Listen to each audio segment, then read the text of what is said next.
Fantastic. Well, welcome everybody to the second annual Career Symposium at Share Life Gifts. And so appreciative of your time. And as Candace mentioned, I think we'll go ahead and start with the introductions of the board members, of course, starting with Candace. Good evening, everyone. Welcome to our virtual Building Communities Career Symposium for 2026. I am Candace Smith-Tucker. I am the founder and president of Share Life Gifts, which is an organization dedicated to representing those in the Black community in the underrepresented realm.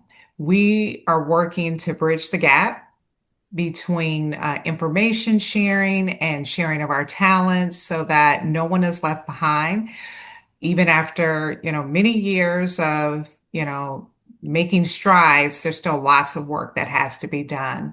And so we're here to work with the community and work with the members to find programs and projects that help us to fill those spaces. So thank you to all of our speakers today that are giving of their time. The coaches, we can't do this without you. And so we really do appreciate that. And for those that are interested in connecting with us in the learning capacity, anything that we can do to provide a resource for you within the scope of our work, we are excited to engage with you. Beth, thank you for the opportunity to introduce myself. Absolutely, Candace. Thank you. Jennifer. Good evening, everyone. My name is Jennifer Cephas. I am the Vice President of Shared Life Gifts. I've been part of this organization since its inception. I'm very happy to have you all here with us, and I'm excited to hear more from all of you. So welcome. Thank you. Thanks, Jennifer. All right, now our duo, Lois and Larry.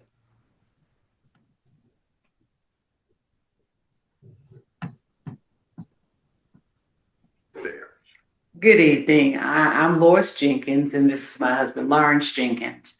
We've been part of the Share Life Gifts organization since the beginning, and I'm interested in helping the young people in our area.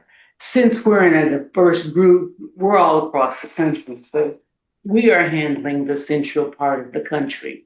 So any young people that I come across at church or anything that I'm interested in and helping young people to find their avenue so they can go and enjoy their lives. I know life is hard enough just trying to just live every day. So what we're trying to do is make sure that they get into a career that they're going to be happy with. If they don't know something about something, ask. So that's what we're here to help out. And I'm the newest board member. And basically, I'm learning, but I'm going to try my best to contribute too. Thank you. I have to jump in because Larry has just said he's the newest board member. However, Larry has done technology for us since the beginning. Larry has done all sorts of things. He's responsible for every single podcast and the posting of, these sessions that we've done on the YouTube and helping me set up the YouTube channel. So he was just very modest, but I just wanted to say that he might be a new board member, but he's not new to doing the work of the board. Absolutely. Absolutely. And Alyssa. Hi, everyone. I'm Alyssa. Miss Candace approached me back in 2021, I think, to be the secretary. And at that time, it wasn't like the best fit for me at the time. So unfortunately, I didn't do it. And then back in August of 2025, Miss Candace approached me again, and I was in a better place and I felt like I could do it. So I stepped up to the plate and I agreed. And I've been here since August of 2025. So, and I'm excited for today. It's my first career symposium. So I'm excited to hear what everyone has to say. Thanks, Alyssa. That's fantastic. And as mentioned, I'm Beth Celestini, another board member, and I'm thrilled to be here. I have been here since the beginning. I was honored enough to be asked by Candace to be on the board. And I think the work that we have done, are doing, and will do will really benefit the community in a multitude of ways. And I think once you coaches experience this tonight, you'll see, and you're all going to want to be a part of it. I just know it. So without further ado, just as a quick reminder, we're going to go through, everybody's going to get a chance to speak about their path with their career, and just, speak from the heart. There's no right or wrong way to do this. It's, you guys have all been chosen because we know that this is going to be helpful to the community and interesting in what you have chosen to do with your lives and the way that you've gotten there. And this may not have been your first, second, or third choice, but there's a reason where you are today. So the first person we're going to start with is Dr. Cunningham. Hello, Hi. I'm Dr. Linda Fairries Cunningham, the second Fairries on the presentation. My brother is also here. Hopefully at the end of this short presentation, I have given you a brief bio, details of my career, why I recommend it, and ways to get started in this particular career. I was born in Montgomery, Alabama. I attended the University of Alabama in Tuscaloosa, the Roll Tide, and attended Vanderbilt University School of Medicine. I chose the medical field because even in high school, I liked science courses. And I had never been exposed to a physician before, other than the ones I attended who were white males.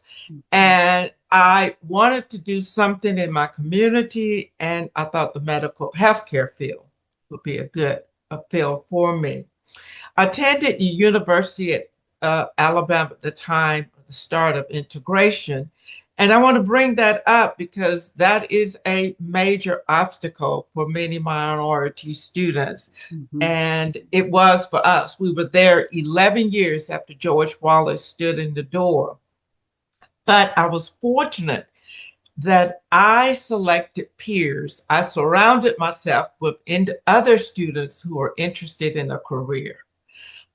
They were also smart, talented, and sometimes I felt they were more talented than I was because they could participate in a great number of extracurricular activities and still get the work done.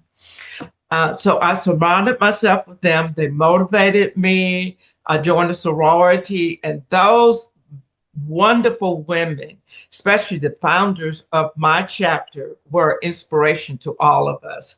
So what I'm saying is I had inspiration even in a predominantly white environment, and that inspiration motivated me. Since the time that I've left college and attended medical school, I have learned a lot about the pathway to get to medical school. And I always remind my students, you have to be a medical student before you become a doctor. So you can't just say, I want to be a doctor. Many times you hear young people say, I want to be a doctor, I want to be a pediatrician, and they forget that one step about getting into medical school. And when I was at the University of Alabama, I didn't have mentors within the institution to prepare me for applying to medical school. So there are several things I want you to think about. First, do the research on the school that you think you want to attend. And I would start with your state medical school because of the proximity, and usually they're a little bit cheaper, but not always. I look at schools that pique your interest or has some particular reason you want to go to a certain area, or you want to go to, it has a large number of minority students, or may even have a family history. Someone in your family has attended that school. Or it works well with your educational challenges. If you are a C student who can get into a medical school, I don't think you're going to get into Harvard if you're a CD student and you don't have a great MCAT score. There are students who are low GPA who can get into the schools, but have a good idea of what schools you can possibly get into and apply to those. There is no true pre-med degree. So you hear students say, oh, I'm pre-med, I'm pre-med. There is no pre-med degree. There's no pre-medical degree. And whatever degree you do get, make sure you can get a job in it, because you may not get into medical school. It is easier to get it, even though it's easier to get into medical school than it is to get into NBA or NFL. Because of the number of recruits they actually taken compared to the number of medical schools and law schools there are, you still need to know what the prerequisites. As the medical school curriculum has been changing over the years, many schools are not given a required courses to take. They are recommending courses to take. And those are going to be your biology course, your chemistry, physics, organic chemistry, biochemistry is a new one. So you need to take those courses. Now, you don't need to major in those courses. In some schools, 80% of their students have a science major, but there's another 20% who don't have a science major. All they have done is taken enough recommended science courses to pass the MCAT. And that's the medical admissions test. Everyone has to take that test. And so you have to know about that. So just research your schools and see if they have recommendations or if they have required courses, and make sure you can take those. And MCAT course is a standardized test. This is not one you can say, I don't want to take it. You have to take the MCAT course. And it's a 7.5 hour computer-based test. And you need to be in a curriculum in your school that prepares you to take standardized tests. If your school isn't offering that curriculum, you need to do summer programs, you need to do online, you need to be prepared to take a computer-based single best answer test. This is not true false. This is not single best answer. This is not an essay. This is not an answer. It's a single best answer. Also, when you look at your medical schools, some of them don't have a minimal MCAT score, and some do. Some don't have a minimal GPA. Some do. You need to do that research and see what your particular school is looking for. When it comes to extracurricular applications, when applying extracurricular activities, when applying to medical school, that's not busy work. That's not just something to put on a resume or a CV. That is actually showing that you are interested in a certain activity, project, or mission. I like the ones who take a certain mission, and that's where they put all of their energy on that particular mission to prepare them to show that this is my interest. And don't just do show in those activities, show leadership position, show focus, do whatever is show that this is something you're interested in. And when it comes to socioeconomic background, sometimes that can be your advantage or disadvantage. In certain socioeconomic backgrounds, you don't have the educational advantages of other people, other groups. But there are some who have had all the educational opportunities, all the money that training could give them, and they're underperforming. We can figure those out. So you may know some rich person who knows a congressman who has written a letter, or a mayor who's written a letter. Make sure you get the person to write your letter who knows your academic performance, not someone who wants to convinced us that you are a good person. Uh, Many medical schools now are using holistic approach, and that means they're putting everything together and give you a score, and that score is what will determine. So you may have a low GPA, you may have a low MCAT, but you're from a certain socioeconomic group, or you have something unique in your career that make you stand out. So that's the process. Research, research, research, because it has changed since I applied in 1978. And I was on the admissions committee, and the last time I was on that committee was probably 6 years ago, and it has changed since then. Yeah. I selected pathology after I did my rotations in medical school. I said, "Ooh, I don't like this patient care. That patient is way too sick for me. I don't want to have to make a decision about that." I did not like it. I was surrounded by people who liked it. So I decided I wanted to be a pathologist. And the pathologist spends most of the time in the laboratory. I am a doctor's doctor. So I am the one who makes the diagnosis of all the cancers. The doctor can't do anything until I say this is squamous cell carcinoma, this is breast carcinoma, this is prostate. You can't you can't resect a piece of tissue unless I've told you that is cancer. So that's what I do. I also perform the autopsies. And being a Secret Service agent, you probably remember all that hoopla about John F. Kennedy's autopsy at Parkland Hospital. I trained at Parkland, so we really focus on forensic pathology. We focus enough on it to let me know I don't want to do forensic pathology. If I do a death, it's a natural death, which means it's cancer, heart attack, or something like that. But that's why I enjoy that critical analysis of why this person is sick. Yeah. The pathway that leads to this person's illness and sickness. And that was satisfying to me. Because I worked at a medical school, and I took that position because my husband was a critical care specialist and was very busy, and I needed to be available for the children. It gave me an opportunity to work a good schedule. So I got to work, easily move into medical education and laboratory management. And because I was at medical school, I got to mentor medical students. And because I was at a medical school, I got to recruit students for medical school. So I've had an opportunity to mentor students, to recruit, and the students I mentor, because everybody had to take my course. Every student had to take a pathology course.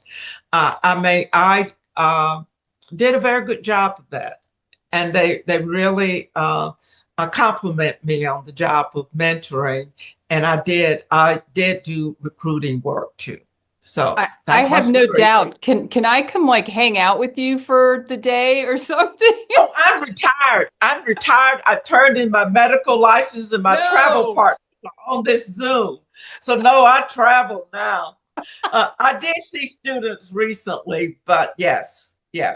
Yeah. Wow. Well, we're starting this off with the bang. I mean, the bar is, up there. Wow, that's fascinating. There's so many things I want to say, but the first thing that comes to my mind is if folks out there, our learners out there, think that they have some sort of obstacle in their way. I mean, look at Dr. Cunningham. I mean, she had obstacles that, how do I say, we don't formally have anymore. But we all know they're still out there, right? Yes, they're still there. And the other thing, well, maybe more now so than in any event. And the other thing too is it's really important to see people that look like you in those positions. So thank you. That was amazing. I appreciate that so much. Anybody else have any questions or? I do. I have a question, and I know that we're like pressed for time. But I do have she says so much, but I have to ask one question, which is, Do you think, well, and this is probably going to take you a long time to answer, but do you think that medicine has made enough strides in medical equity as it should have made? I, it was making strides, and then it's changed. It slowed down. It was very rapid in my group in terms of recruiting minority students, and then the tide started to change, and now it's pretty much stopped.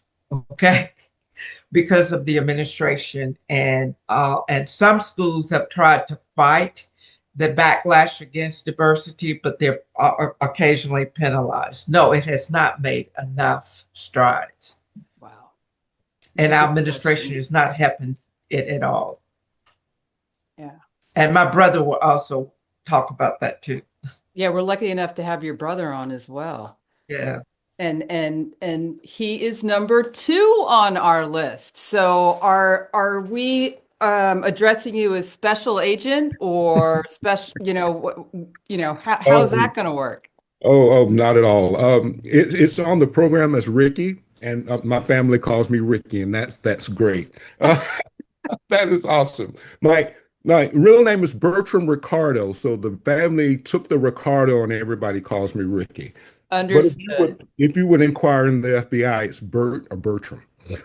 Okay. Okay. Well, let's hear about you and how you got to the FBI and your experiences there. Well, thank you so much for having me. You know, first of all, I've been asked this question a lot, and I can't tell you where my love of law enforcement came. I can remember being a small child and seeing police officers and think, oh, wow, that was the greatest thing. And think about growing up in Montgomery, Alabama, Mhm. um, the seat of the civil rights movement and all Right. that was going on. I must tell you, I think I was one of the lucky ones. I think our parents did such a good job shielding us and keeping us in environments that we were not open to that. I don't remember having a bad connection with law enforcement until I became an adult. I Ah, didn't have bad interactions with law enforcement. So the law enforcement career for me, I wanted to do it. But as I got older, and I had great mentors in college. mm, Going through college, I went to the University of Alabama. I majored in accounting. I have an accounting background. okay. And I met a wonderful professor there by the name of Dr. Lena Pruitt, who was the first African American professor at the University of Alabama Business School. Wow. And I can remember talking to her one day and telling her how I wanted to be a police officer. And she gave me this look and she said, why do you want to be a police officer? Yeah. You're sitting in my classroom every day and you want to go chase cars? That's Wow. what you want to do? She Wow. said, why not federal law enforcement? Why not the Secret Service? Why not the FBI? Why not the Diplomatic Security Service? Think about those things. Think big, young man. Think big. And if anything that I want to inspire before I go into my career is think big. Don't let the world limit you. And I was ashamed of myself because I thought, FBI, how can I be an FBI agent? Ah, Man, how me, FBI? And there weren't many people that looked like me in the FBI. There weren't many people that looked like you in the Secret Service coming correct. along in the 1970s, 60s, and 70s. So during the latter part of my time at the University of Alabama, the FBI did a career fair, and I went, I inquired, and the FBI has a rule that you have to be in a minimum age of 25 to apply because of certain requirements. But just to point out that that was the time that I planted in my mind, I'm going to the FBI. I graduated from the University of Alabama with a degree in accounting. Then I went to work for the government accounting office briefly, and then I went to work as with the IRS as an IRS agent before switching over and becoming a special agent with the Internal Revenue Service. And what's important is with any career, but especially if you're thinking about a career with federal law enforcement and specifically with the FBI, is building that background. You don't have to be an A student, but having a solid college career, a solid education, and then going into the work field and having a solid work field. You don't need a specific degree. There are various areas that the FBI specifically looks for, but a solid work career is a good thing. Solid work career in any field. Of course, they look for fields like at the time when I went into the FBI, they were looking for accountants, but they also look for people with science backgrounds, with engineering backgrounds, with technical backgrounds. And there's also individuals that have done no specialized studies, but have worked in a particular real career as a human resource personnel Right. or customer service. What's important is the solid background, but also what's important is having a criminal-free background. Right. And specifically since becoming adult. So if you're preparing for careers in law enforcement, think about those things. It's going to be hard for you to pass a background if you've been arrested for even misdemeanor things. So a part of that whole part of being a law enforcement official is being responsible, paying attention to law and order. Um, Things have evolved and things have changed. When I came onto the Bureau, you could not have used drugs since becoming an adult. As time has changed, that's become harder and harder to have people um, pass the drug polygraph. So Right. now it's I think the Bureau is now within 10 years of applying. Yeah, I think that's great. And yeah, and you must bring that out in the drug interview. So again, candor, being Right. upfront, being responsible. Um, I joined the FBI in 1990, and I was assigned to the New York field office. Um, um, when I first joined the FBI, I worked as an accountant, and I must admit, guys, I only became an accountant because I knew the FBI looked for accountants. That's What okay. happened? What happened was the FBI was looking for accountants, and I did accounting work for the FBI. And that was my first job with them. And I'm gonna tell you, I was miserable. I was like, I did not want to be an accountant with the FBI. I thought I could get in and become an FBI, do something else, which was just not really smart because they hired me as an accountant because they needed accountants to do accounting work. Right. But luckily, I did do that. I worked on some great investigations, Whitewater, some great financial investigations, and a squad supervisor that I had, Lou Shalero, later became assistant director. And I called him up one day and say, Lou, please, can you get me to the criminal branch? Can you just get me there? And Lou was able to get me to a criminal squad, and that's where I found my love in the FBI, Mm. working criminal investigations. Um, and I have worked a host of those. Um, in the FBI as a street agent in New York, I did bank robberies, kidnappings, extortions, crimes against children. I did the multitude of investigations, and I thought it was one of the best times. I didn't realize at that time because New York was very expensive, and being a new FBI agent living in New York, that wasn't the easiest thing to do. Yeah. I still remember my first salary in the FBI was $55,000 a year. That was 1990.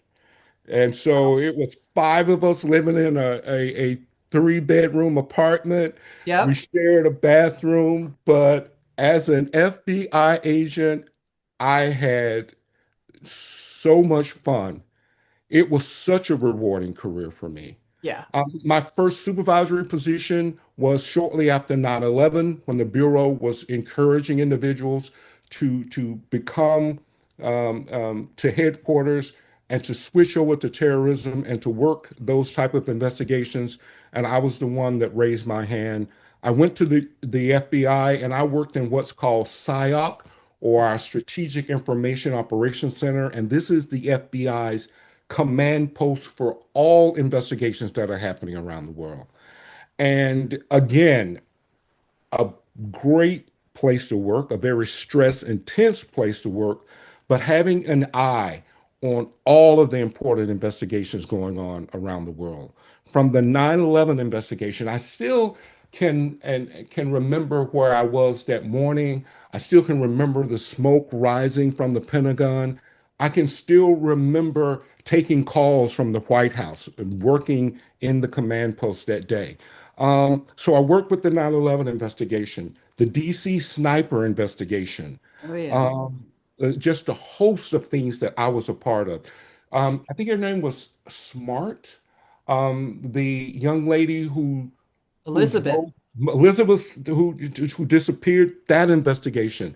The young lady who drove her kids into the river and claimed that she was hijacked. I Susan Smith. worked that investigation. It was amazing to be a part of that. Yeah. Um, that was my FBI in the 90s. From 2003 to about 2008, I worked in various locations overseas, all in Africa, Mm. from Sierra Leone to um, um, Monrovia, Liberia, Wow. Lagos, Nigeria, Yeah. Nairobi, Kenya, from a host of investigations, from our embassies being bombed to Baghdad, where I investigated um, allegations of atrocities committed by American soldiers there. Um, Yeah. so a host of investigations. I got my first management supervisory role, becoming a criminal supervisor in Seattle, Washington. Wow. And that's where I found my love of being a leader in the FBI. I had a criminal squad there. Seattle is considered a small office, which is such a misnomer, because being a supervisor in a small office, you're in charge of the whole state. The whole state is your responsibility with respect to criminal investigations. Right. And that's where I found my love in working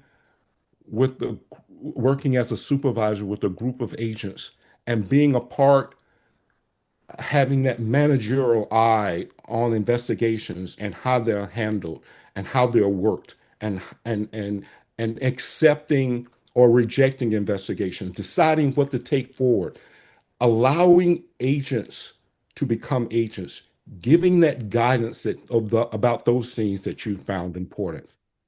And I ended my career in San Francisco, where I was an assistant special agent in charge in our San Francisco office, which is the Bureau's sixth largest office, and a host of investigations there. And I led the office's largest branch of 145 individuals, including 90 gun-toting agents, investigating a host of things. And I think the greatest joy I have was making an impact with those agents in the San Francisco office, which included Oakland, Mm-hmm. and providing assistance to the city of Oakland, predominantly African American city, that had never been provided like that before, and winning over the office and making decisions to set up a task force there with a city that um, didn't have the law enforcement that it needed, only because the city could not afford it, and bringing in the FBI as a force multiplier. Um, Transformational feeling. I enjoyed my career with the FBI, and I want to tell you, I'm going along, but I want to tell you that I toyed with coming today with respect to how I would present this. I want you to know that I loved my career with the FBI. I loved working with various law enforcement agencies around. I was a part of a group that tracked domestic terrorism when Obama was first elected president. I enjoyed being a part of that. Yeah. And I bring up that being the only person of color on that, not once did I detect anyone not focus on anything but keeping that president safe. I never worked with a group of individuals that were so committed of doing the right thing. Yeah. That is not the organizations that's being portrayed today. Understood. That is not the FBI. Yeah. This deep state within that organization does not exist. There are men and women who've been fired in an organization for doing their job. Yeah. So instead of focusing on what I encourage someone to go there today, I would rather end on saying, go with your passion. Nothing is out of reach. You can do this. And I Wow. end with that. Yeah, that's incredible. And you've had we probably could talk for hours. It sounds like you've done so many amazing things once again. Um, and I'm glad you had, as did I, that professionalism in your organization, like I had, and recognizing that today is not the same. Hopefully, it'll get back to that. Because that's not who the FBI is, and that's not Absolutely. it's Secret Service. not federal law enforcement. It's At not. all. What a terrible, you're absolutely right. It is just not federal law enforcement. It's not. And one of the interesting points of many that you brought up is, your professor telling you to go bigger, or, don't limit yourself. And, that's so true. And being federal law enforcement is different than being local. They're two different jobs. They're both Absolutely. law enforcement, but it just depends on what you want. And you said follow your passion, right? That's what you got to do. And the other thing too is the drug question, right? When I talk to real young people, I still tell them no drugs. Like you just can't do it. What am I going to say? Well, you can do this and that. No, you got to say no. But it's true. The adults that come in there, you just change with the time, so it just gets a little bit different. So, Candace, did you have a question, or any of the other folks? Oh my gosh, he says so much, and I could just like go on forever. First, I want to say thank you for your service. Yeah. Thank you for the commitment and protecting our country. I live in a household where I understand that service. I have one just like you, I'm fortunate to say. My husband is former Secret Service, retired. And the mentor piece is what I really heard you talking about, and having command of the troops and just wanting to be in the trenches from every aspect of their development. I'm sure was a part of it, and really embracing that, sort of we all move together. Um, and I loved when I heard you say that, because it is, I've from the spouse's side have seen it as, wow, this is an amazing sort of experience and group of men and women working together for this mission that they so passionately care about, regardless of all these other outside things. It is the mission. And I've Absolutely. seen that throughout the careers of watching various agents, and the way in which you have to move as a minority in that space is also a little interesting as well. And it's great that you had the opportunity to move about, within the organization, to be able to make those transitions. It's not always able to quite happen that way. And so sometimes you have to take your spots, right? And figure out how to navigate and be flexible. And I heard a lot of that in the roles that you took about the flexibility. So I just wanted to say that you sound like you had an amazing career, but I wanted to ask, what are you doing now? Um, After leaving, right now, I'm like my sister, fully retired. And I toy with, am I going to go back to it? But after leaving the Bureau, I served for about almost 2 years as director of security for a pharmaceutical company out in northern LA. And that was also a great experience in dealing with the up in, a corporate America setting, whole new set of challenges. Oh, yeah. But that weighed heavily and used all of the experience that I had learned being in federal law enforcement with the FBI. And that's why they brought me on board. They used my abilities in making decisions and making choices about their security and how to handle things. But now, just taking some time and just breathing, going through a sigh of relief and still talking with individuals that are on board with the agency and getting them to a point where to still feel good about the agency despite what's going on around them. You're still mentoring. Yeah. Yes, Yeah. still doing that. That's amazing. One of the things I've wanted to bring out about your skills, you were able to take that skill and pivot post agency. Building skills is highly critical, especially if you're going to go in, if you're thinking maybe I want to do something after, right? Because Absolutely. those skills are so marketable and so transferable.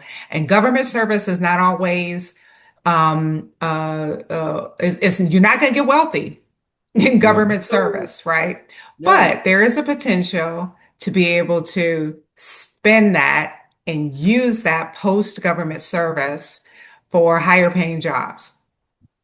And so I just wanted to raise that as, if you start young enough, you may be able to pivot that and change that trajectory of wealth building post agency work. Can I just briefly say, I would say, in an organization like that, and I'm sure throughout federal law enforcement, leadership.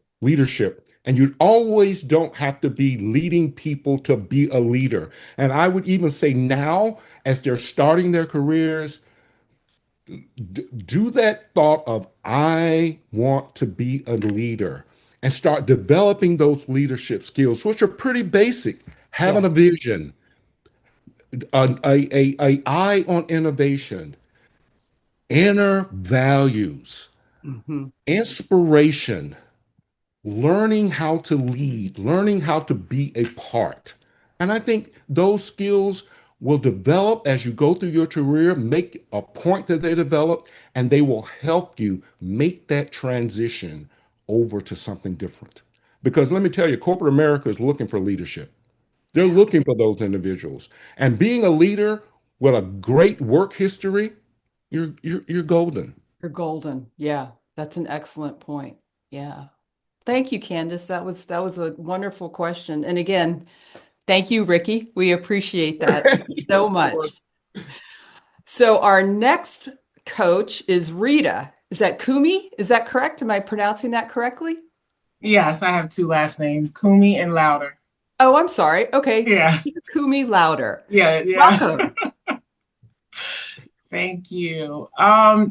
Ricky's presentation was very interesting. So I'm going to kind of piggyback on some of the points that he made.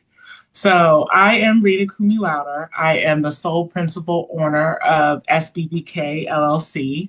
SBBK stands for Small Business Bookkeeping. I offer service and solutions in the accounting sector. We are remotely located in Bowie, Maryland, but we have clients in the DC, Maryland, Virginia area. We have clients from the West Coast to the East Coast. Our clients are primarily nonprofit organizations. We have some for-profit companies, For those who don't know the difference, for-profit companies focus on profit margins. Nonprofit companies mainly focus on their mission and their social impact. The accountancy for the different companies are treated differently. I wanted to piggyback on what Ricky had said about your career goals. Now, I'm nowhere near retirement. I'm kind of in the middle of my career, so my presentation won't be as long. I will not be retiring anytime soon, maybe the next few decades. But I have been an entrepreneur for the last 18 years. I started in my late 20s with my business. And how I got into that, I would say I climbed the corporate ladder. My last professional title was a controller for a PR firm located in Washington, D.C. I climbed the corporate ladder and I was burnt out. I was burnt out a lot of hours, a lot of commute. I did not live in Washington, D.C. And I needed to have a change, okay? I wanted to work my own hours. I wanted to pick my own clients. I wanted to focus on certain accounting functions. What I learned quickly is that being an entrepreneur will be the hardest job you'll ever have. There are no 40-hour work weeks. I know that's a cliche. Everybody says that, but it is a fact. But it does come with certain benefits and certain freedoms. You learn quickly. Well, I came from the corporate world, so you learn quickly how to communicate. You learn about staffing. You learn a lot about different parts of owning a business, okay? Everything from taxes, everything from schedules, how to communicate with your clients. Just like people, companies are different. Even if you have two retail companies, they may operate differently.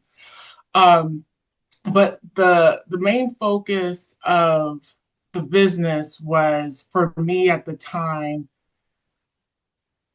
was integrating technology, okay, and accounting. Now, right now, we're in a technology boom. It wasn't like that early 90s. Okay, I will say that. I am part of the .com or create your email address, Hotmail, AOL. Right. It wasn't like that then. So when I went to school, I attended the University of Maryland of College Park. I was a working student, so I worked full time and I went to community college and then I transferred there. I originally studied MIS, Management Information Systems. Okay. I was bored, so I kind of have the opposite opposite experience that Ricky had. I was bored. I was bored to death because at the time I was watching monitors. I worked at a cab company. I think they're gone. They used to be called Barwood. Oh, yeah, I know Barwood. Yeah. Yeah. It used to be called Barwood, and I worked there, and I was bored. So what I would do during my downtime, I would go to the accounting office and ask them, is there anything I wanted to do? And my journey is really like hands-on from the ground up. And I would add receipts. I would just add receipts. Yes, there was no electronic, receipt at the time. It was, they printed it, you added it, you calculated everything. And I learned 10 key really well. And I found that I enjoyed it. I enjoyed the challenge. I enjoyed the complications of everything. And then I was offered an opportunity from someone who worked at Barwood. And they belonged to a country club called Woodmont Country Club. Mm-hmm. And I had no idea about accounting or accounts receivable at the time, but they offered me the opportunity. I interviewed and I got it, and I became an accounts receivable clerk. So I dealt with members and billing and just transactions like that. There was no real career advancement at that particular company. But again, I'm also in school, so I'm trying to use education and working experience to elevate and promote myself to the next career. And that's exactly what I did.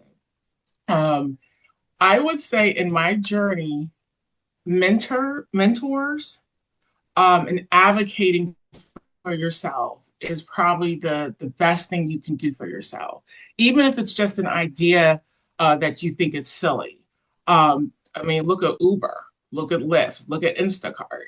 It came from an idea. It came from an idea of experience of like, there has to be a better way to do this.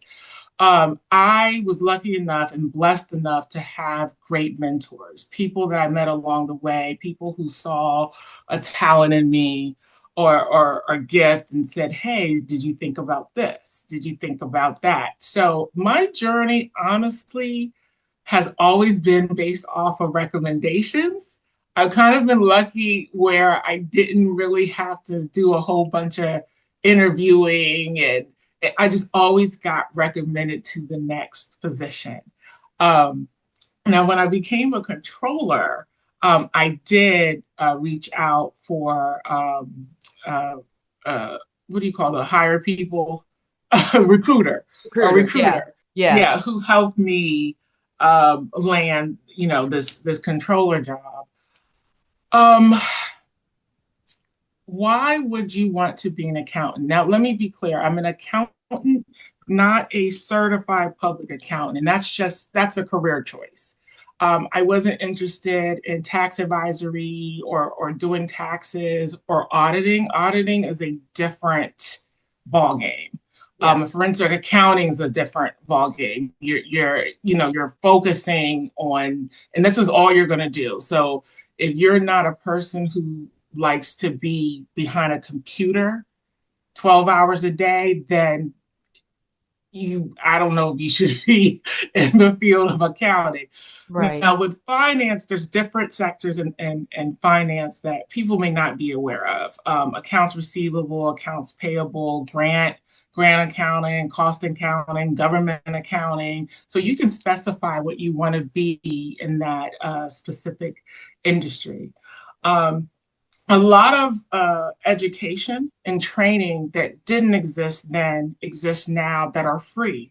Coursera offers free courses. QuickBooks offers free training courses. Like if you don't know how to navigate and use accounting systems, you can kind of self-teach yourself while you're learning in school. Do you need a degree? A degree will be helpful. A degree will help you make more money. Mm-hmm. A degree will help you be taken more seriously in what you're trying to do, whether you want to work independent, whether you want to work for a private firm or a public firm. Mm-hmm.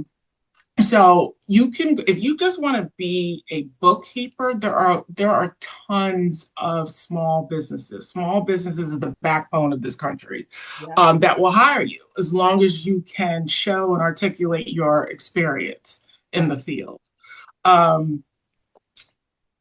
Now, what skills do you need? Critical thinking. It's not as simple as 1 + 1 = 2. Why does 1 + 1 = 2? Right.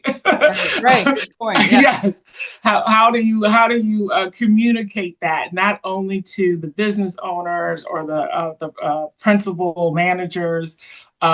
Writing, soft skills, communication, time management. I will say one thing in this field is deadlines. Nobody really cares that you haven't slept in 48 hours. Okay. Yeah. It's deadline. So time management is number one. Number two is ethics and integrity. Sometimes you may be directed to do something, okay? Whether it be transfer, move money around. What I've had to learn is the word accountability. You have to hold your client accountable You have to hold your staff accountable, your team accountable, right? So I have this thing that I say in my business, especially with my team, my staff. I say everybody has amnesia.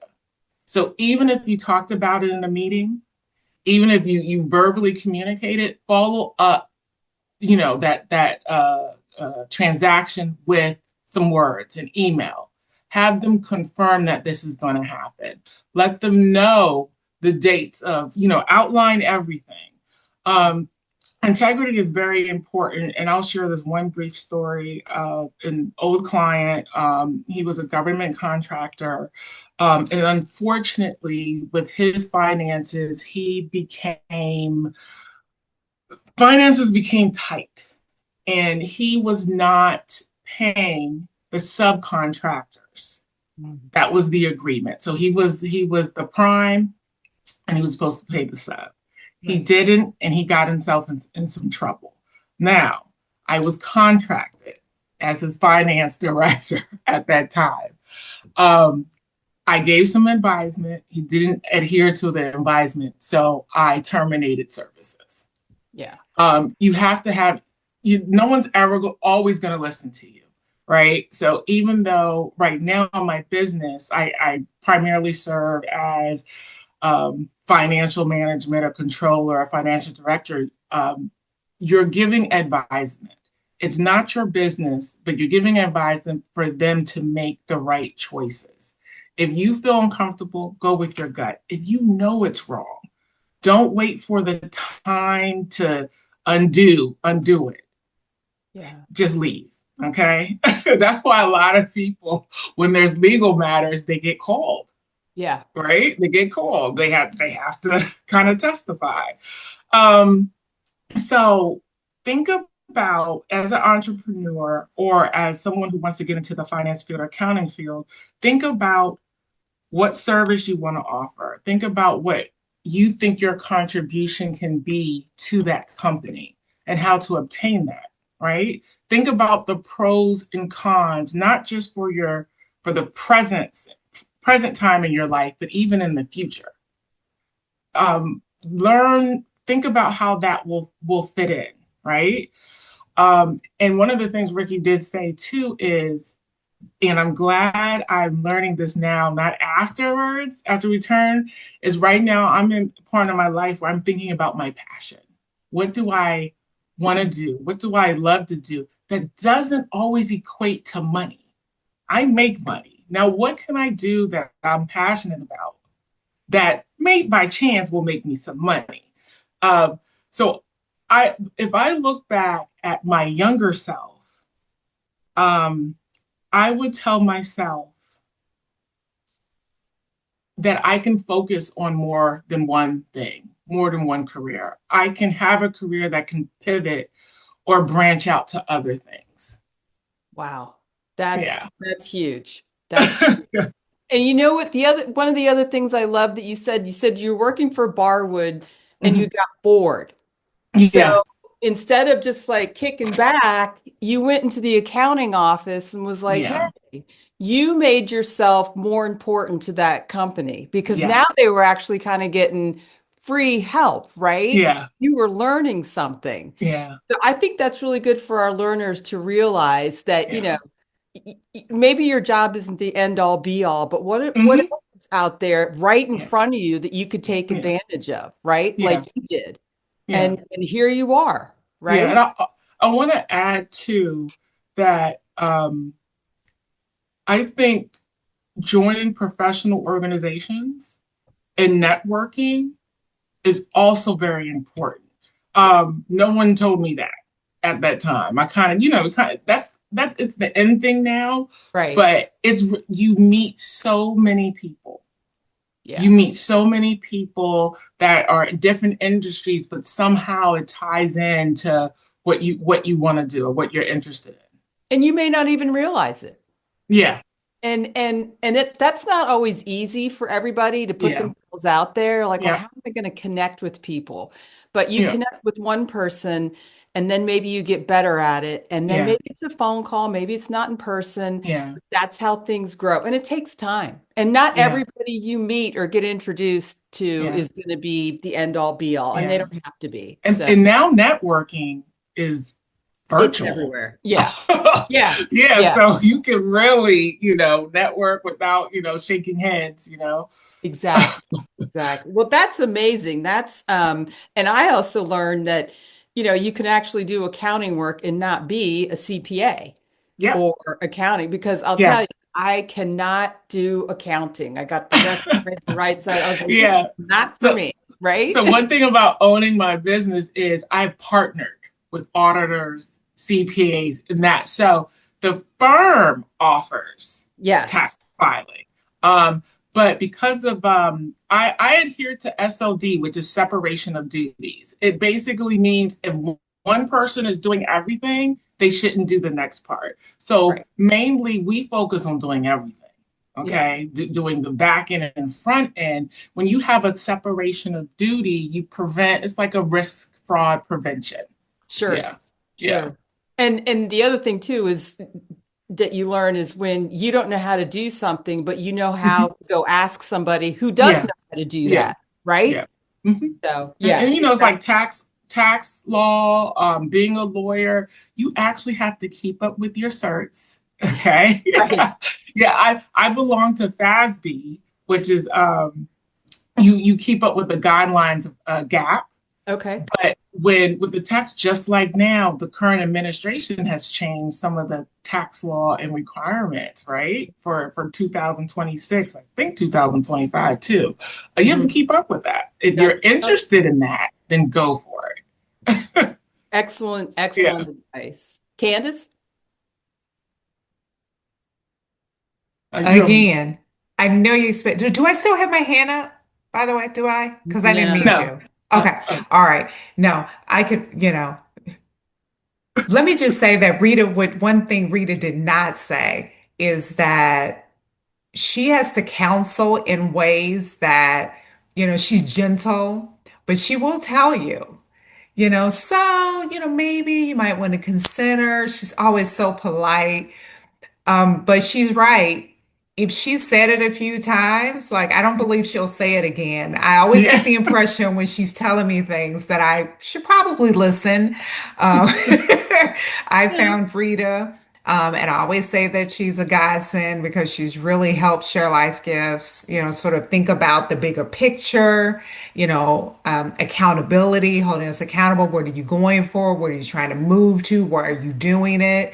So I've so appreciated that. And she's like boss lady. Like I want to grow up and Clearly. like be like her, run my company and kind of like be like that. So Yeah, I'm yeah, this is glad my gentle that side. I know, right? Because I get the sense that you would cut some folks. Yeah. Well, Can't thank play you, with Rita. money. Yeah, you're talking about money. That's right. Other people's Yeah, money. Thank you, Rita. We appreciate that so no much. problem. And next up is Syreeta-Kai Cosey. Did I get that correct? That's correct. Thank you. Fantastic. Welcome. Thank you. I'll try to be quick.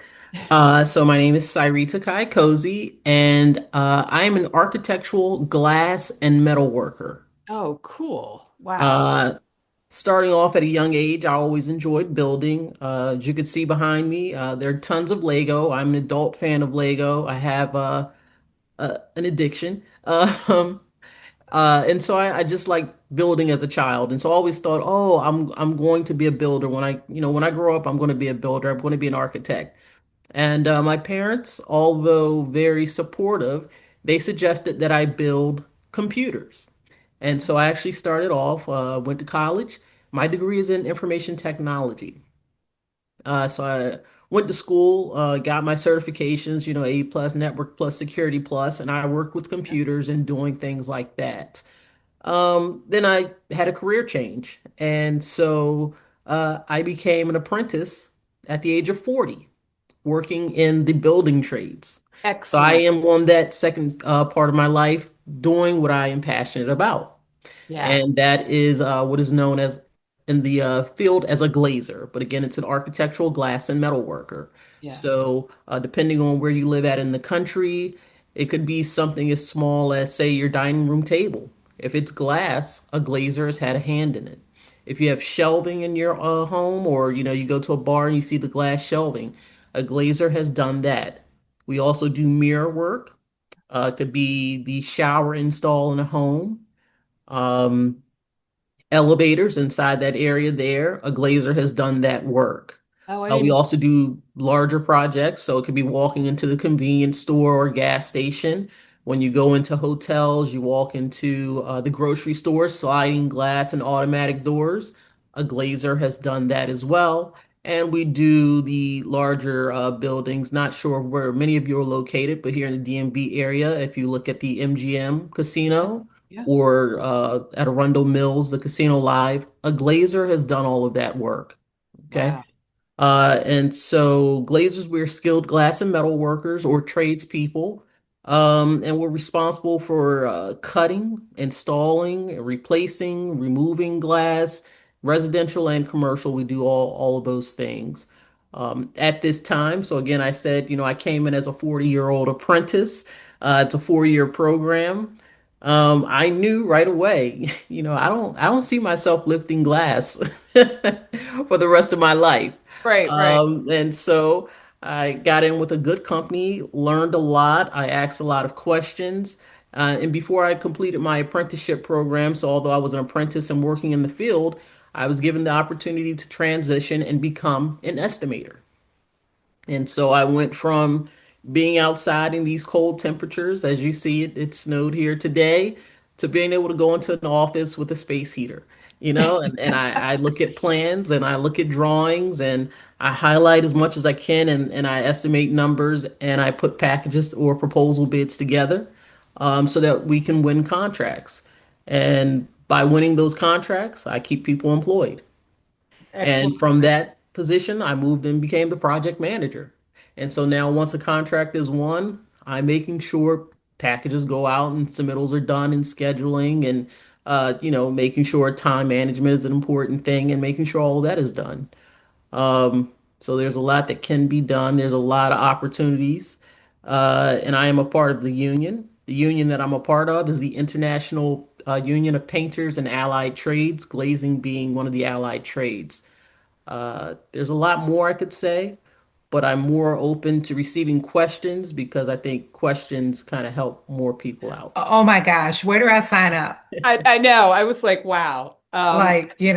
So my first question is, do you feel like the degree added, or do you have to have a degree? Do you not need to have a degree? What do you think are the strongest skills that you need to be successful as a glazer? Okay. So I'll start by saying, what the previous speakers stated, it's kind of almost the opposite as far as some of the things. Uh, Drug testing does have to happen in order for you to be accepted into the union that I'm a part of. Okay. However, uh, the trades, especially the building trades, I'll speak specifically for building trades, many of us know that is an opportunity for people to receive their second chance or those who are being reintroduced to society. So it's an opportunity where if you do have something in your prior, in your history, you can always come into the trades and start over and get yourself a good start there. Also, for I think I remember growing up and going to school, teachers would always say, "Well, if you're not good at math, you're just going to end up working in construction for all your life." I'm good at math. Do I have to use calculus? No, but I have to be really good at addition, especially with decimals and fractions, which is where a lot of people struggled. It's something I'm really good at. Yeah. Um, let's see, I took a lot of notes here. Sorry. Uh, but yes, so individuals who may have not had the best history, they're always welcome in the trades. That's fantastic. What kind of benefits do you get being in that union? Okay, great question. So the union or unions in general are some of the only employers that still offer pensions. Ah, So a lot of people have moved over and are doing 401ks. Hmm. in which you have to put out money as the employee, and sometimes your employer will match it. Sometimes. Sometimes, right. Uh, we work off of a pension within the painter's trade, and so my employer puts in to my retirement for every hour that I work is what was negotiated within our collective bargaining agreement. Fantastic. Something benefit of being in the union. So a lot of people, there are a lot of talks about unions now with everything that is happening in the world, and you see people who are wanting to unionize, and there's always talk of, oh, you don't need to unionize. Unions do this, they take away from this, they take away from that. Mm. Uh, Unions speak for everyone, and unions allow for there to be inclusivity. I'm a black woman, and there are a lot of things, especially working in the building trades, where I would probably not have that opportunity had it not been for a union. Ah, Um, good. Throughout history, unions have been the leaders to get a lot of things done. So, child labor laws, that's because of unions. Yeah, If not, and we already know in certain parts of the country where they are allowing for young children to work, and right. those children who are working are not receiving the same pay as adults. If they had unions, those children wouldn't work. And for those who are working as young adults, they would receive the same amount of pay as everyone else. The 40-hour work week. Yeah, People don't realize the union did beforehand, you that. would Yeah, work a lot of hours. You work a lot of hours in one day, and in turn, that would equal up to, a lot of hours within a week. Unions, they started the 40-hour work week. They started the 8-hour work day 5 days a week. So you would have a 40-hour week, which would allow your work-life balance. It yeah. also allowed for you to get vacations and, have weekends off. The minimum wage. Yep. That was a union. That was a union thing. Union started minimum wage. Yeah. So that is another benefit. I will say, working in the union, we always make a lot more than the minimum wage. So the minimum wage in your area could be, I guess, anywhere right now is going 15 to $25. A first year apprentice is starting out with more than that. So even as a first year apprentice, you could say, oh, well, I make $18 an hour where I'm at now. I can't start over. I don't want to be a first year apprentice. Well, as a first year apprentice, you're making more than $18 an hour. Right. And you're earning that as you're learning. Correct. And so you So, don't have to pay to go to school. Your employer pays for you to go to school. So right. you're leaving out not only with a skilled trade, but you also don't have the debt the others have when they go to college. All right, and you come out making a more than a living wage. And I'm curious too, if you can share, what made you decide to make that change? Okay. Yeah, Um, feel free to share as little of that oh, as whatever you're comfortable with. that's a great question. I took some time off to travel. Ah, I took time off to travel. I said, I'm tired of working. I'm going to take an early retirement. And okay. that's what I said. I'm going to take, people were like, so what are you doing? Nothing. I'm not working. And I Hmm. was traveling. And then COVID happened as I was traveling. So I had to come home. Yeah. So I was at home, and COVID was announced in the United States in March. I kind of knew about it back in January. But so COVID happened, was announced in March. And in October, the state of Maryland, through the Workforce Act, they were offering courses. And so I signed up. I was just signing up for everything they had. I just, I enjoy reading, I enjoy learning. And so I signed up, and I got a call, and it said, we're having a class for someone who wants to join the trades. And I thought, oh man, I had done solar panel installation briefly, and I thought, oh, I'm going to become an electrician. Okay, I can do that. And I wasn't quite sure if I wanted to be a plumber, but do you want to get dirty or do you want to get shocked? So I said, I'll get shocked. I'll do it. And Yeah, I you're very, enlisted, I signed up, and someone got on, and the gentleman, he said, all right, so the class, I just need to, I need to get your shirt size and your shoe size. We're going to be in a glazing class in a couple of weeks. And I thought, glazers? I'm not into baking. I don't want to make donuts. I don't want to be a glazer. And he kept talking, and I thought, oh, in the United States. I didn't realize that they had glazers in the United States. It's only a term that I heard overseas. Okay. And so I just assumed that, when you saw a construction site and someone lifting up glass, it was just a normal construction worker. I didn't realize that these were individuals who were skilled at what they did. Right. And so that's how I got into a pre-apprenticeship program offered by the state of Maryland. And here I am. It'll be 5 years in a couple of weeks, actually. Oh, fantastic. Yeah. That's awesome. Yeah. Yeah. That's So many good. I'm sorry, go ahead. No, I was going to say that just sounds like the trajectory moved for you very fast. You've talked about a lot of things that you've accomplished in a short amount of time. And so why aren't more people doing this? I think I'll say that I grew up in a family. My father was in a union, but through law enforcement. Construction is not something that anyone in my family has done. Mm. Um, and so I think for many people who look like me, it was important to get a college education. It was important to be college educated. It is important to be, if not in line with your parents, because both of my parents are educated, you had to be above your parents. And going into the building trades, specifically a building trade, is not something that many people saw as being not a good look. Right. And so it's frowned upon. But that's just because even though we're very educated, we lack the knowledge of what it takes to, of what comes with being in that trade or in that profession. Wow. That is, I'm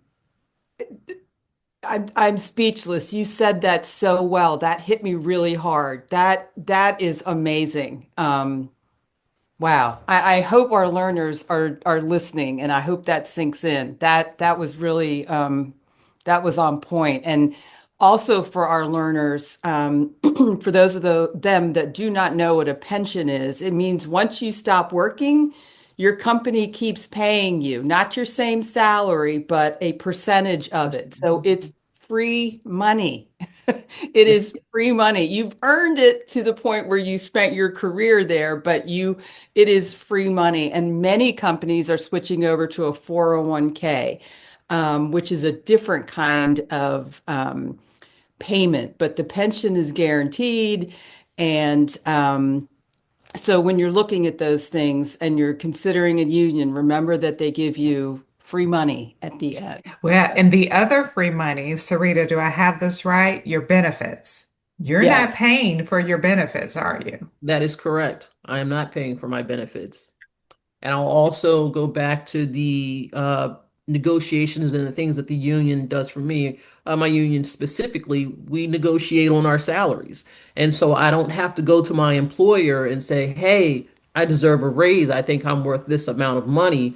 And there is no evaluation.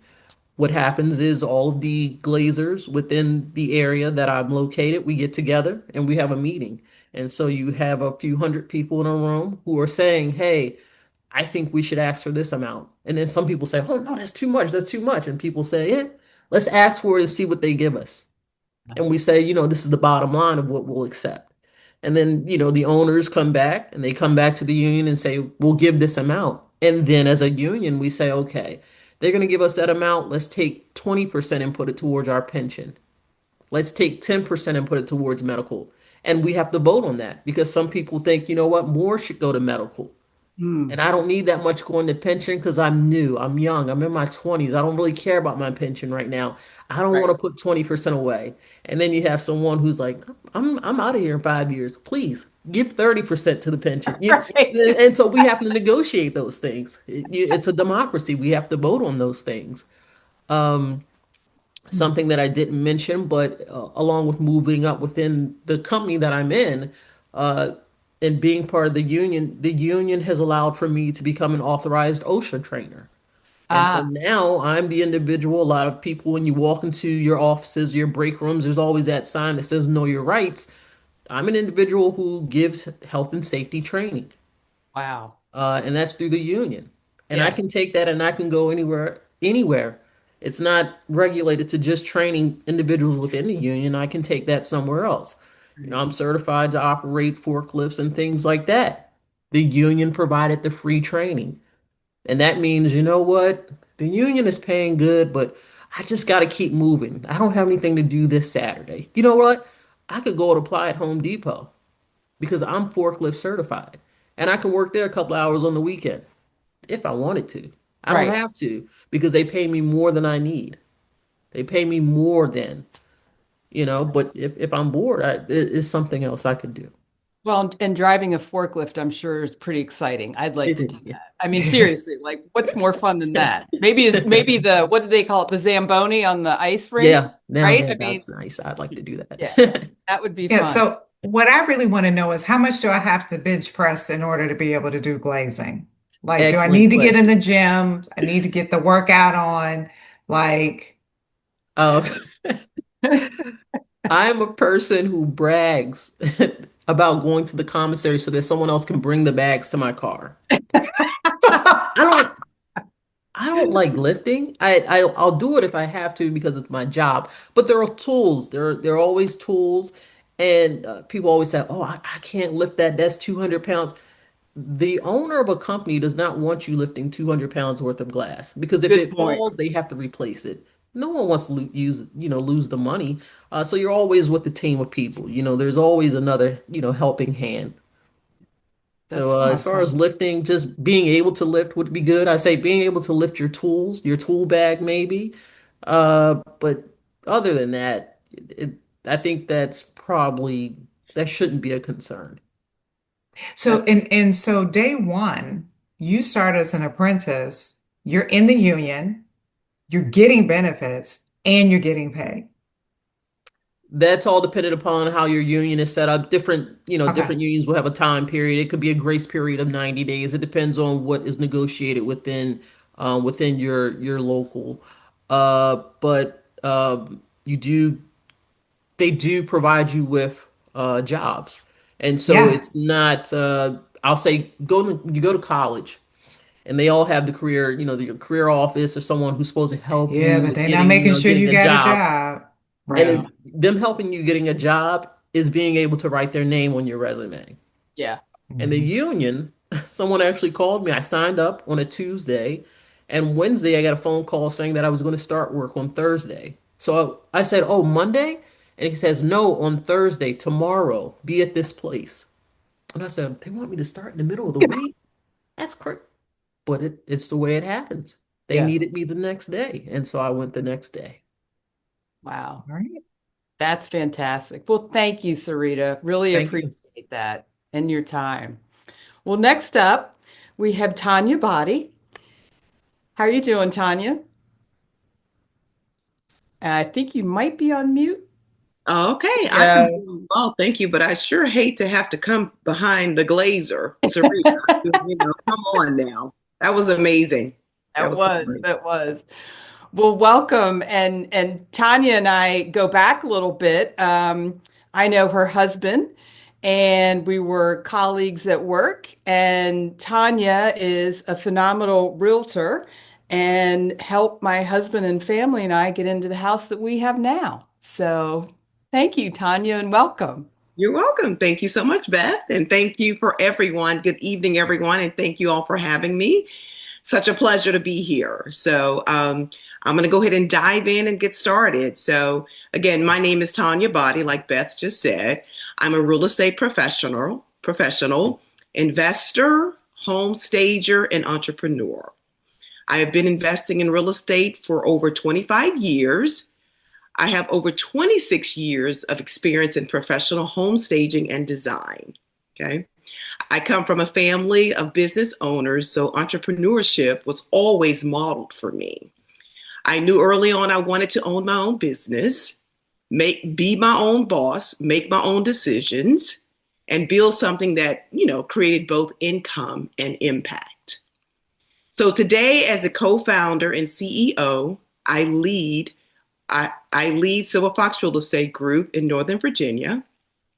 I also own a staging company where we help homeowners and other agents prepare properties for the market. How I got started. I didn't start in real estate thinking this was going to be my forever career because I did have a career before that. I started because I saw opportunity. Hmm. I realized real estate was not just about houses, it was about wealth building. It was about helping families transition into new chapters in their lives. It was about strategy, negotiation, design, marketing, and psychology, all wrapped in one profession. When I began investing in real estate, I quickly understood something powerful. Real estate is one of the most accessible ways to build generational wealth. That changed everything for me. I leaned into my strengths. I have always had an eye for design, and staging became just a natural extension of my real estate career. Instead of just listing homes, I helped transform them.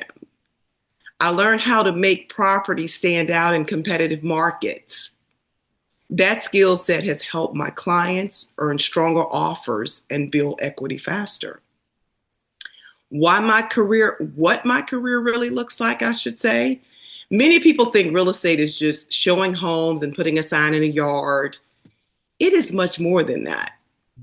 On a given day, I may be advising a seller on strategic updates, advising a seller on strategic updates to increase their home's value, negotiating contracts worth hundreds of dollars, thousands of dollars actually, coaching a first-time home buyer on the buying process, leading my team in sales and helping them with their goals, designing and staging homes to maximize a buyer appeal, educating clients about real estate as a long-term investment strategy.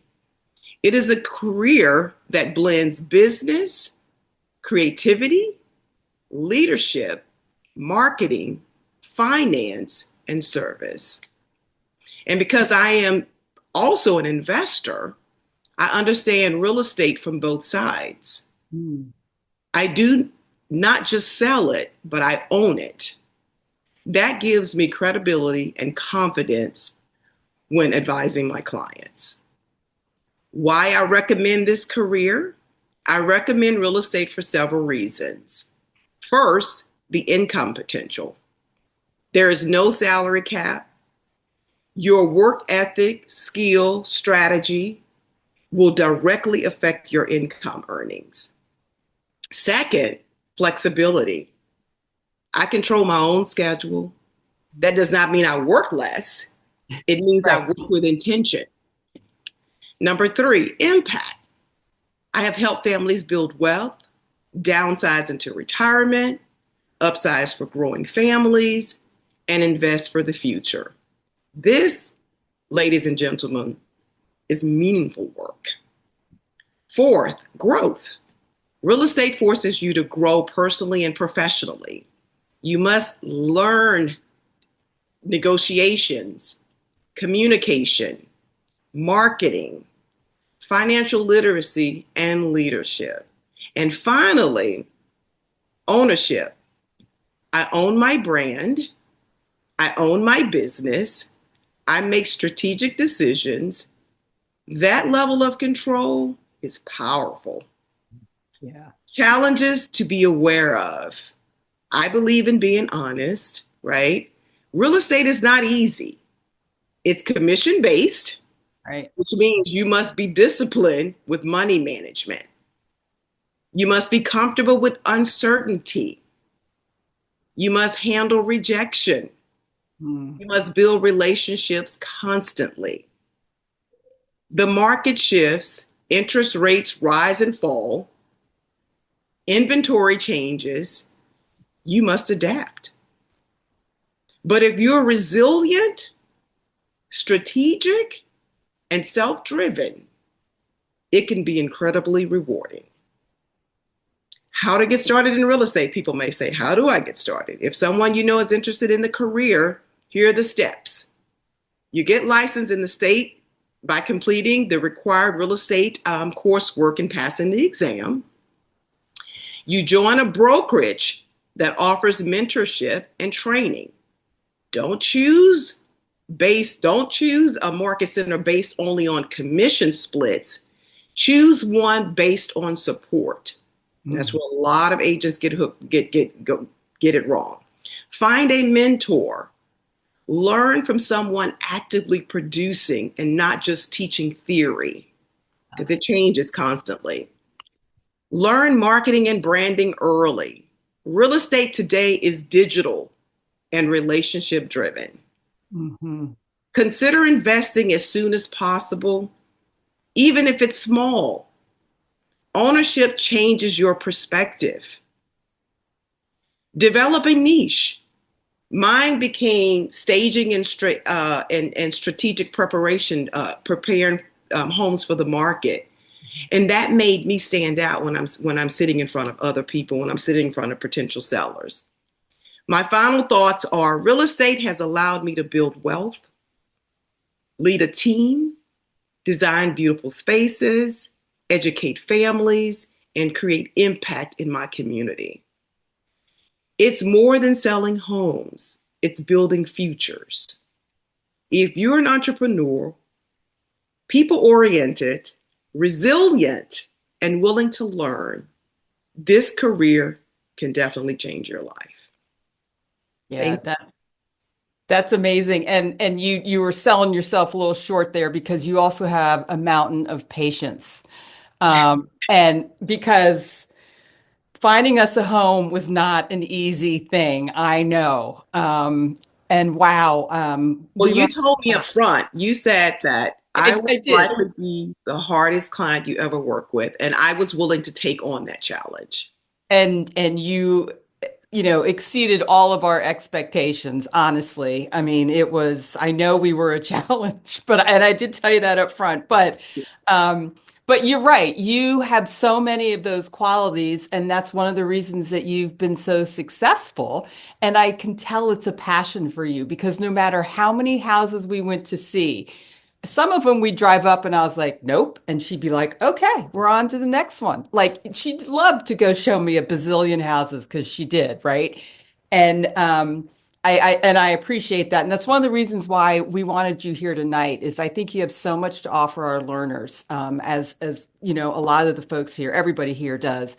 I really want our learners to take advantage, if they're interested in your field in particular. And you're right, it changes all the time. And it depends on where you are in the country, right? Exactly right. It could be anywhere. So, Candace, did you have something you wanted to ask? I thought, no, that's not your Now, hand. I always have I something know. that I I thought want your to hand was ask. actually up. No, it wasn't, but I must be like a permanent thing on my forehead, because I always have a question. So the building wealth piece, and being how empowering that must be to know that that's something that you're helping people do with the economy as it is right now, where there's this whole sort of debate amongst young people: do I buy or do I rent? Right? And now people are just like sort of renting a lot. What would you say to that? Is this really a time to get into the business? How do you pivot when the economy is doing this wishy-washy thing? And I'm thinking you're going to say, I think I know what you're going to say, but I'll wait and hear. Okay. Well, at the end of the day, people always ask, what is a good time to buy, real estate? My question is, there's always a good time to buy real estate, right? You buy it and you hold it and you wait for it, right? If you've got the money and the means, and sometimes it doesn't even take you a whole lot of money to buy, to purchase a home, a property, right? So again, my thought is, it's always a good time to buy real estate, right? Whether you're ready or you're not, because at the end of the day, real estate is an investment. When you have your money in the stock market, that's not really an investment. That's a gamble. Right? Mm-hmm. Real estate is the only thing I believe is wealth building, because you buy it and you hold it. If you hold it, it will appreciate, right? And it depends on the area in which you buy it. Exactly. So always a good time to buy real estate. Yes, the market, if you get into this business, the market it goes up, it goes down, but if you're going to be a true investor, like we decided to buy real estate because my husband and I, we wanted to leave a legacy. Our goal was to build generational wealth, right? We started buying homes 26 years ago, right? Wow. We own 15 single family homes right now. not a huge portfolio, but it's something. Some people don't even own a house. I tell people who's renting, when you're renting, you might as well just throw your money into the fire pit, right? Because you're making somebody else wealthy. Right.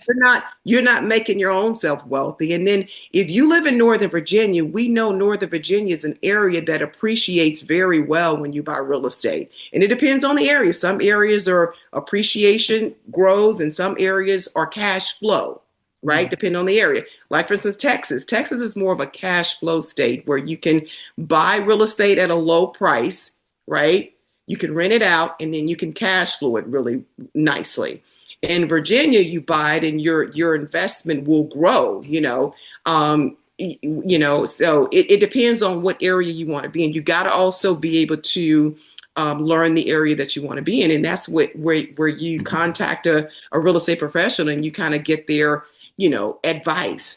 I can only advise you. I can't make the decision for you, but I can advise you on what to do. So renting versus selling, buying, I would always encourage buying. Yeah. Always. Yeah. That was a good question, Candace. I've got a young, we've got our kids, right? Yeah. And they're all in their 20s, their 30s, and they're trying to make decisions about what they're going to do. And my son sent me an article the other day and says, look, compared to what I could do with my money here, money there, doesn't look like a good time for me to buy. He knows how much my interest rate is now versus what his is going to be. And he's calculating, do I want to spend my money that way? So I think the young people are trying to decide what they need to do, but they don't always know how to go about trying to do that. So Tonya, what would you say to, a young person who is, ready to start, right? Trying to invest. They, have a good, strong financial foundation, but they're feeling nervous about it. At the same time, you look at interest rates. A lot of people look at the interest rates, right? We'll probably never see 2 or 3% interest rate in our lifetime. I just don't believe it. We may see 5 again, but again, younger people are the age. First of all, affordability, especially if you're in Northern Virginia, it's way too expensive for people to buy homes here. It really is, right? Because the housing market just keeps going up in Northern Virginia. Mm-hmm. However, I still think it's a good time for you to buy. I mean, because you could put down as little as 3%. Or lower than that. Depends on what program you get. You can get FHA, veterans could put down almost nothing. It just depends on the program. First time home buyers, there are programs out there. Lenders are giving money away. You're talking about anywhere from $15,000 to $20,000. They're giving you money, towards your closing costs, right? So I just think it depends on the area that you want to live in. It's also important to contact an agent in that area. What we do with our first-time buyers, we always do a buyer consultation. We always, if you're a first-time home buyer, even if you haven't bought in 5, 6, 7, 8, 10 years, we like to get in front of people so that we can explain the process so that you can understand the process, because it's all about educating people as well. Younger people at the age of 40 now are starting to buy houses. Younger people are kind of holding back a little bit. I just feel like they're not educated enough because they feel like, oh, it's too expensive. If you guys think about it, some of your parents probably bought houses with interest rates 18, 19%. Yeah. Look at our credit card interest rates. Mm-hmm. Now we're at below 6%, around 6.5% now interest rates. That's still not a bad interest rate. And so people they shy away because they're not getting that 2 or 3%. But I always tell people, buy now, wait for real estate. That's what you're supposed to do. If the interest rates drop, you can always refinance. Yeah, that's a good point. Mm-hmm. You brought something up about building that generational wealth, which of course, is the hitting the nail on the head. And what younger people don't know is that the Black and Brown community was kept out of real estate and the VA loans and all that kind of stuff, right?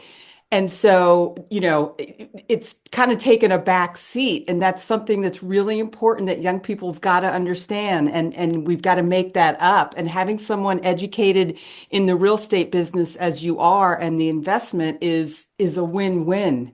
I mean, it's huge. It's huge to tell these folks that It this is. is where we can make this up.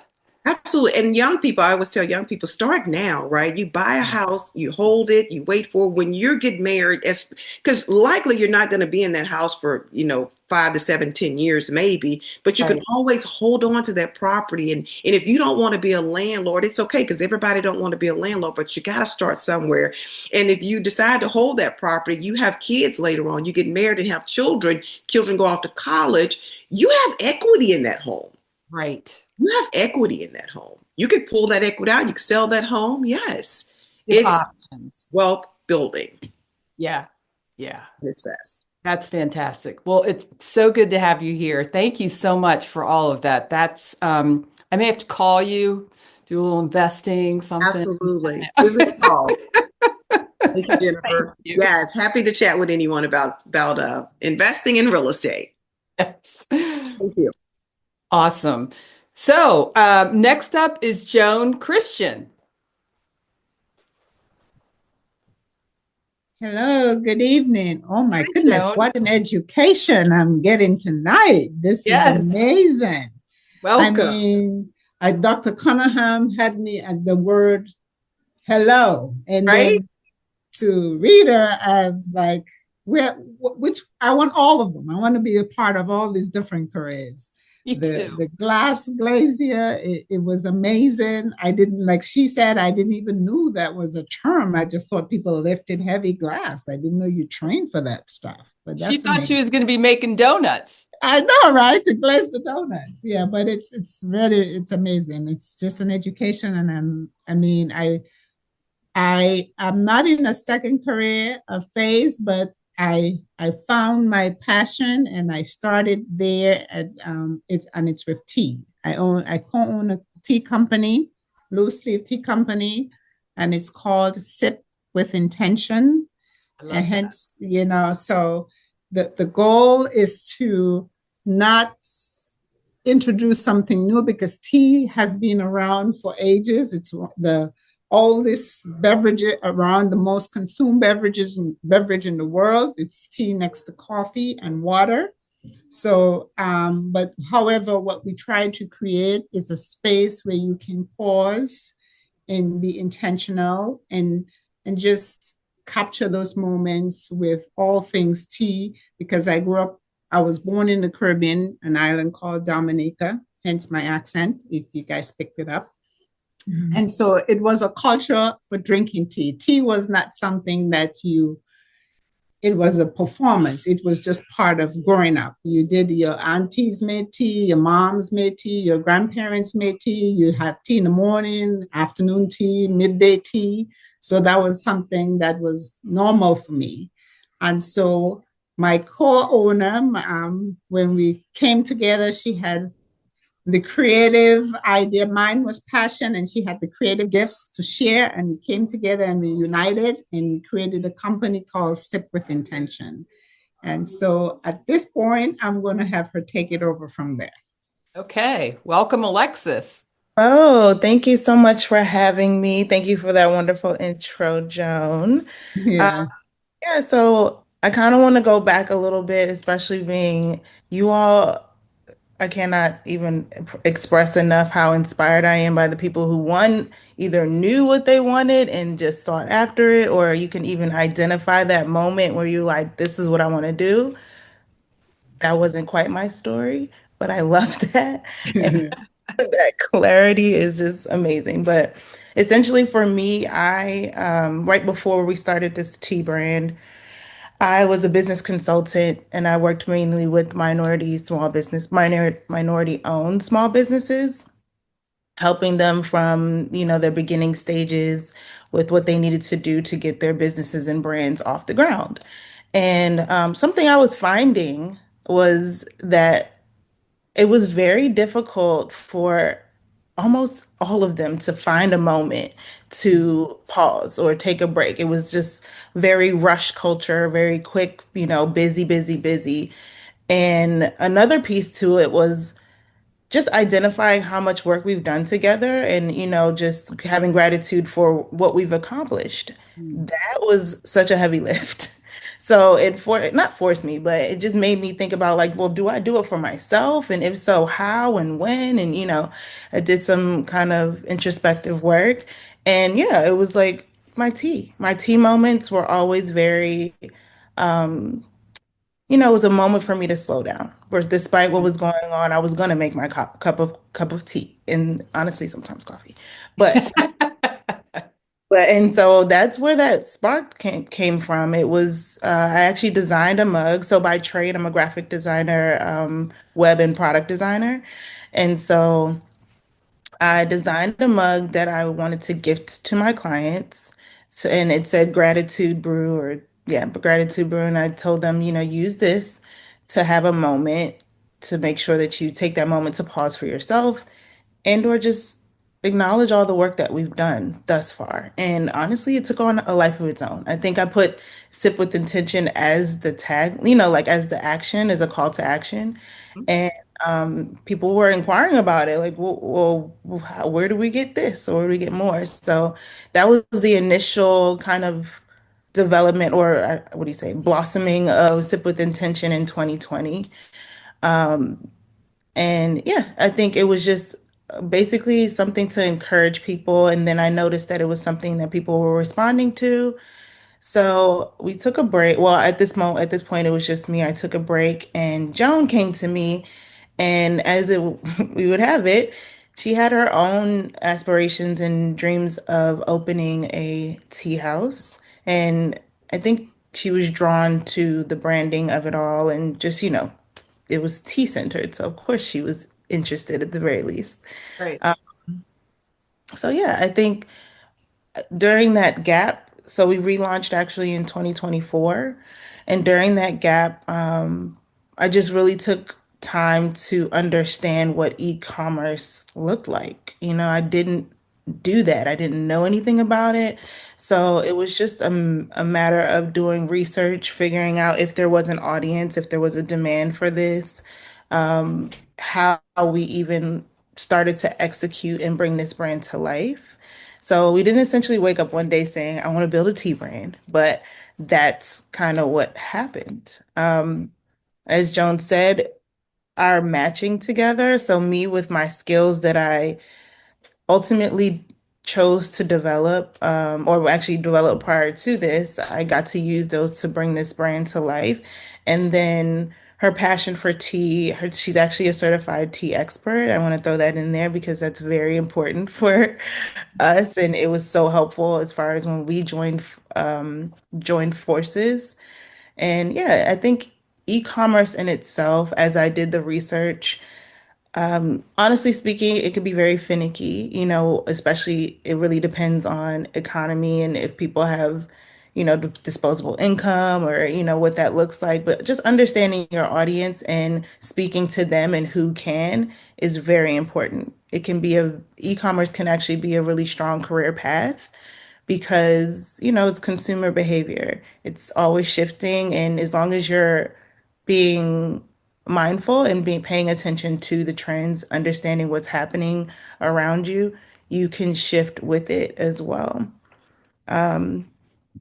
I would say that you need to develop emotional endurance. That is very important as an entrepreneur, period. Rita was speaking to it, Tonya, like you just need to make sure it really requires emotional maturity. There will be slow months, there will be mistakes. You have to kind of separate your identity from revenue. Don't forget about it. It's important. But you sometimes you have to look away and just keep building. Just keep making sure that you have your foot on the pedal, so to speak. And you must be able to handle rejection and uncertainty, like Miss Tanya said. Like it is very important to understand what you're building and that it's not something that's going to grant you instant gratification. It just is not. So I also want to piggyback on something that Ricky said, which was think big, because even now, like literally everyone that has spoken thus far acknowledged that we're still navigating industries where we don't always see people who look like us. And this industry is not, excluded from that. Representation matters. So it's very much a part of the vision for us. We don't want to just sell tea online. We have aspirations to building a tea line of a line of tea houses. We also have a nonprofit sector that we plan to launch, which will also be supporting young boys and girls with etiquette and, just understanding things that they can put into their bodies that have actual nutritional benefits, i.e., teas. Geez, yeah. Yeah. So, yeah, I think it's for us, it's been very rewarding simply because we did have the marrying between passion and skill. And I would say that's very much a blessing. And like I said, we did not start off on this path to do this. It just kind of happened. So I'm grateful that basically, our experiences led us to this point.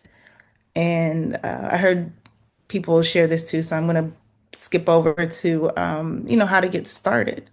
If you want to just land into the e-commerce industry, it's one focusing on if there's solving a or addressing a problem, so to speak, or a gap, if you will. It's not just about having the idea, just making sure that there are people who want the thing that you have to give, more or less. And then second, build the skills. Basically, when you're an entrepreneur, you're doing it all. So I would add to building the skills, also building your team. You can't do it all. You simply cannot. We Mhm. try, especially as entrepreneurs, like we just, you jump in and now I'm an accountant, a marketer, and, customer service, all of it. And Right. some of it just might not be your strong suit. So identifying the people who are strong in that and who also share the vision or see your vision is very important. And also building the skills. So there's I think Rita said also just, there's Coursera out there, Pluralsight, Udemy, YouTube University, as I am a student of. There's so Right. many resources and platforms and resources out there where it doesn't necessarily have to be college. Mhm. You can refine or even just learn a skill set and kind of lean into that. If you have an interest in any one of those buckets, so for me, it could be marketing. Like I am a designer, I have background in marketing, so it was easier for me to lean into that and kind of take ownership in that space. But when it comes to like analytics or I don't know, operations, which my partner Joan is very good at. She has a background in operations as well and event planning, all of that. Not me, but I have my people. And this is why I have a wonderful partner who balances me out in that way. So just making sure that you build your skills and then third, just start small and test. It's very important to take the information that you receive from putting it out there. So, I think a lot of times where people put things out for the masses and it isn't, they don't get the response that they look for or hope for me, that isn't a rejection, it's information. All right. So, we understand why wasn't it received well, or what is it that they didn't like about this, and how do we pivot? How do we tweak? How do we shift so that we are speaking their language? And also, everyone is not your audience. So we're not aiming to please everyone. We're looking for who is a part of our audience and in our niche and cater to them. Let them help us develop a wonderful, meaningful brand. Uh, Wow. I yes. love that you said, it's not for everybody. And I take that as information, not a criticism. Like so many would have just, all right, I'm done. I'm not going to do this anymore. Right.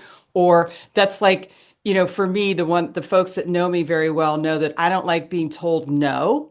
I mean, you tell me no, and I'm just going to go. And that's that because I've been told no before. And then finally I said, well, who are you to tell me no? So you driving that point home, that really resonates. I hope our learners out there are getting that too. That's awesome. I love that. One thing I also wanted to add, just contributing to building wealth. E-commerce is a really great way to have a stream of income that could be added to your portfolio, if you will. Just making sure that you put something out there again, you refine, and you get it to a place where it's pretty much selling itself. And that is kind of the goal. So that way, you're making money in your sleep, or, you're putting something out there where you're actually connecting with your audience and contributing to a network or community that you actually want to be. And I think that just but even that piece too. I didn't even talk about this. A really big part of SWE we call Sip with Intention, affectionately called SWE. But SWE community is such a big part of it. Like we also throw events. Um, in the spirit of community to make sure you find like-minded people. Also, maybe to have a different experience. We do tea parties and tea blendings. And I think that's important too, because we don't necessarily have, I mean, or, they're kind of like things that you can do, like the movies or go out to eat or, kind of things that are just kind of there. So we're hoping to just add some other opportunities for different types of experiences. And again, an opportunity to bring some people back around to network. We talked about that good old buzzword Yep. earlier, but networking is very important, and we create a space to allow people to do just that. That's incredible. That's incredible. Candace, I know you have a question, so. Okay, so we're so over, but yes, I always have questions. And just like you, Beth, the whole it's not for everybody. It's sitting with me too. Oh, yeah. Like it's sitting with me too, and I'm a Yep. learner in that capacity, so I am telling myself to take that in. So thank you for that, Alexis. Um, so my question is like, when did you know? Really, like when did you know, and were you scared to make the leap into like I know I need to kind of do my own thing? How did you like sort of reassure yourself that this is the move, right? This is really what I should be doing. Because I think we all kind of have that moment where you have this great idea, right? And you're like, I think I can see it. I feel like I can see it, right? But the nervousness behind, I think, just kind of going out on your own, how did you move through that space? Yeah, that is a great question. So, prior to Sip with Intention, I actually did on my own agency, creative agency. So this wasn't my first time jumping out there, but I will say with that one, with the creative agency, it was yeah, super nerve-wracking. It felt like I will be honest and say like I had a lot of different jobs, and this was so I was probably in like my early 20s before I moved to my own space. And so it was all like I needed to do that, but I had kind of random jobs. But it was good for me to kind of figure out like what did I want to do? I knew it was like business somewhere, but I wasn't sure. So I worked in the construction space, I worked in education, I worked in a law space, like just a lot of different places, but nothing was really connecting with me. But what I did realize is while I had all these different jobs, I was building my skill sets in different areas. So it kind of like setting me up to have a little bit of knowledge in a lot of different areas so that I could sustain myself enough to do my own thing. So when I decided to just lock in and pursue design work, graphic design, um, yeah, it just felt like a natural progression. But with Sweet specifically, I had, for better or for worse, it was the external validation that I got from my now partner, Joan. It was her saying, like, even though I was hearing it from other people and I was hearing that, this is a great idea, blah, blah, blah. The fact that she came and said, I like this so much that I want to do this with you was amazing. It was very affirming, and encouraging. And yeah, I think that was the piece where I was like, we can do this and we can do it well. So let's go. Good for you. I love I that. got one more question. So we have sort of have something in common, and I want to just get your thought on it really quick. So you made the statement that, it's about a movement, right? It is to sip with intention. It is not only just about the tea, but it's about the methodology, right? Which is very similar to Share Life Gifts, which is yes, there's this mission to represent, right, the underrepresented population in the Black community, but yet it is the methodology of what is your gift and what are you doing to give that gift back to others with the intention of just sort of having us all do self-reflection and examination. What's the challenges in trying to do that twofold complicated model? Because there's a challenge to it, and we figured it out as our board that there's a challenge. Well, I would love to hear your thoughts. Yeah, so yeah, I'm just gonna double down on it. It is in fact a challenge. That's okay. That's okay. It is though, because so what I'm finding is that the reality is, I think when you are rooted kind of methodology first, it guides what is happening beyond that. So the fact that we understand that SWE is really a signaling system. It's really a system to encourage, specific things, as in pour into yourself, pause, make sure that you're expressing gratitude. They're all nudging towards these very specific things. So I think that every time that we make decisions about what we're putting out there and how we're speaking about it, our messaging is very important. We're very, very particular about how we speak about the brand and our products because again, it is something that is rooted in a methodology and it all comes back to the same thing. So what has helped us a lot is just having that foundation, just understanding and being very rooted in the fact that this is about creating space for yourself.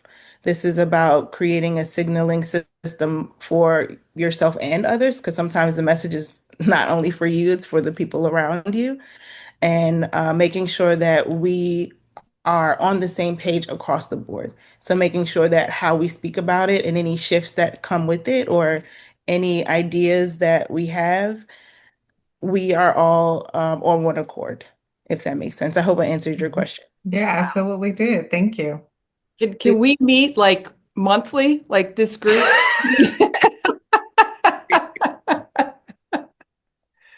I think mission accomplished, right? Like you guys Yeah. were so inspiring, like Yeah. full stop expiring, like you just kept going one up, one up, one up. You guys are amazing. So I just like Yeah, applause to everybody. absolutely. And I know we're over, so we ran over. So But that's just how good it was. I Like know. that's I just know. how good it was. And nobody left, right? No, nobody left. No. We didn't miss anybody. We got everybody, right? Yeah, yeah. Yeah. Okay. Okay. Awesome.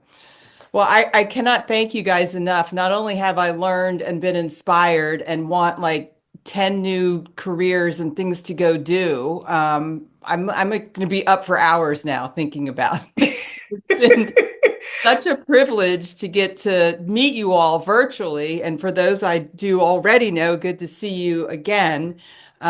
This was recorded, so please share this with anybody that you know. Feel free to reach back out to me or to Candace or to Jennifer or to Alyssa and each other. I think we all, in some way, need to talk to each other. I think we made some connections here about some bigger ideas that we all may have and share. So, Candace? Yeah, no, I could not have said it better. Thank you.